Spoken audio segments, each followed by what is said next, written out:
and welcome to this Monday edition of Gospel Points. I'm your host, Kevin Thompson, and this week we're going to be talking about the book Engaging Keller, Thinking Through the Theology of an Influential Evangelical. On the phone with us is one of the book's editors, Dr. William Schweitzer. Dr. Schweitzer is ordained in the Presbyterian Church in America and serves as the church planting minister of Gateshead Presbyterian Church over across the pond in England. Dr. Schweitzer, welcome to Gospel Points. Well, thank you very much. It's great to be with you, and please call me Bill. Okay, I will do that then. Well, Bill, later on we'll talk about why Tim Keller in particular, and I think that's fascinating in and of itself. But right now, I want to focus on the development of this book. Kind of walk us through how this book came to be. Well, I need to say, from the outset, I'm sure your listeners are probably already aware that I'm one of the two editors, right. So I can give my perspective, my side of things. Ian D. Campbell will certainly have his. And at a point, of course, the two things come together. But from my perspective, I came from this, as so many, as an admirer of Tim Keller. I'm a church planter here in the UK. They had the Evangelical Presbyterian Church in England and Wales, or at least its predecessor organization, had Tim over back in the 80s and did some things on church planning. And in preparation for starting this work here, I listened to those tapes till I wore them out. I found them very useful. And so I, just had a very positive evaluation of Dr. Keller, and still do. I think the genesis of this book, however, came when Reason for God came out.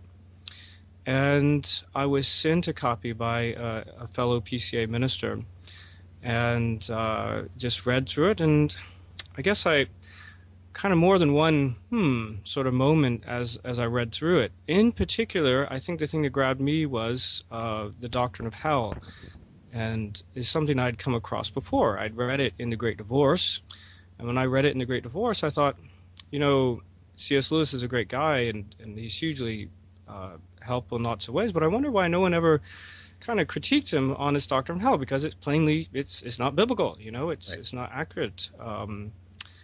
But then I saw it in Keller's book, and there were a couple other things. The way he spoke about the doctrine of Trinity, which didn't sound quite right, and a couple other things.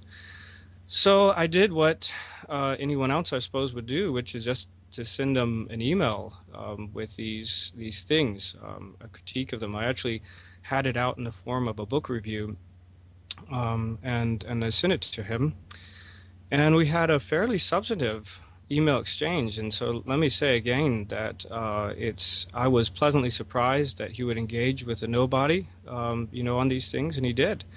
So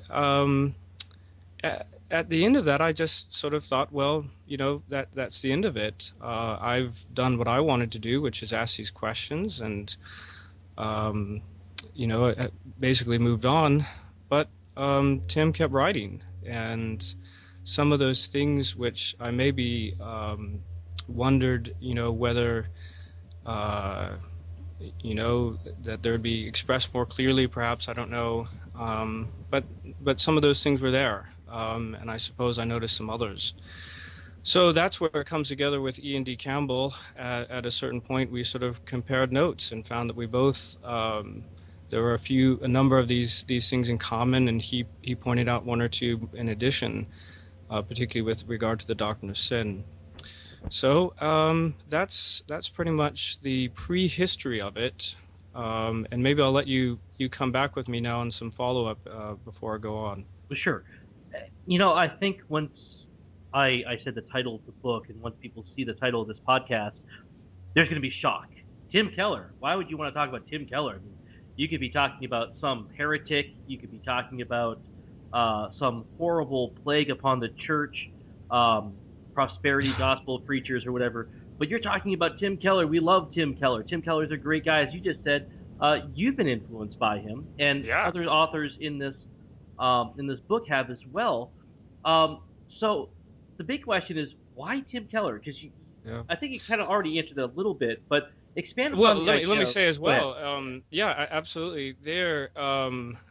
We're not speaking of him as a false teacher. We're Right. speaking of him as a good man who's done the church a lot of good, and we just want that to be pure. I think that both Ian and I and the contributors would think it'd be a real shame, for Keller's legacy to at all be diminished by letting some things that aren't quite representative of the biblical truth be seen as representative of what Keller is about. So in the introduction of the book, for instance, we want to say, the reason why we're spending our time is because Keller is worth your time. That's the issue. He is a good man, and he's worth your time of engaging with. And also that we're talking about these things, these specific teachings, and also we want to say, I don't I think that Keller believes precisely as we do. The issue is, how is that communicated? How does that come across? What is being received by the church as, hey, this is a good way to explain the doctrine of hell, or this is a good way to explain sin, or are those really good ways or not? And so that's why I suppose the analogy would be, we're polishing up, a valuable item. We're not dismissing something that is without value. The church is already hugely influenced by Keller, and we want that influence to be a good one. And you kind of distinguish between Keller's good points and bad points, but the idea that Keller communicates one way with one group and another way with another, and it's that other part where he's communicating to a postmodern culture that seems to be of the most concern. He seems, as you said before, he is orthodox in his beliefs. You're not calling him a heretic that needs to be burned at the stake or anything. So, Um, but how he communicates, and this is really, you deal with this as a church planter. We're dealing with this just in this culture, how to communicate the gospel and the Christian beliefs in a postmodern world. And that's where you kind of have concerns about Keller's ministry. yeah. Let me just say that we ought to be good at communicators, and um, I think perhaps every chapter mentions something about Keller being a good communicator. So let me say Sure. again, I was just mentioning it to someone else last couple of days. As part of this, I ended up transcribing a few of Keller's sermons or lectures, and I found myself to be a noticeably better preacher after having transcribed these things. So he is an excellent communicator, and we ought to emulate him in that regard. But I think, as someone who, let's put a couple of things together. One, Tim will say, and he has said very publicly and outright, that he likes to be liked. If there's one thing he struggles with, it's that he wants everyone to like him. You put that together with being an excellent in-person communicator. And most of us have seen him in person, and there's none better. He just connects with his audience. He immediately reads the audience and is able to communicate on their level. And then you add it with at the heart of an apologist who wants to render the Christian faith tenable, relevant to this postmodern generation, and so forth. And what you have is a very powerful combination, but one that is vulnerable to cutting corners, vulnerable to painting things in hues that are going to be a little bit more attractive than maybe you have biblical warrant for doing. So I think that's really the main, the aspect of all that is he believes the Orthodox truth. He wants to communicate it in as best way he can, and on a few occasions, I think he ends up falling afoul of his own great strengths.